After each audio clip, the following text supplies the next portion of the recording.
Shayton sabrlini, muhtojligini hech kimga aytmaydigan kambag'alni yoqtirmaydi. U kambag'al Allohga isyon qilib, o'g'rilik qilishini xohlaydi. Shayton shukr qiluvchi boyni yoqtirmaydi. Shukr qilmagan boyning ko'zi molda bo'ladi. Ko'zi molda bo'lgach, moliga harom qo'shish oson.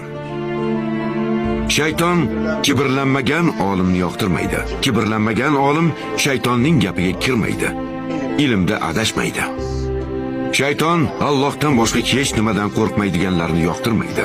Odam qo'rqsa, shayton uni qo'rquvi bilan sharmanda qiladi. Shayton kamtar insonlarni yoqtirmaydi.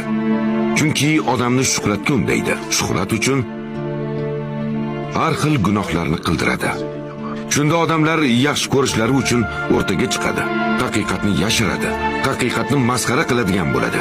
Shayton mehnatkashni yoqtirmaydi. Mehnat qilgan odam mehnatiga yarasha olishini biladi.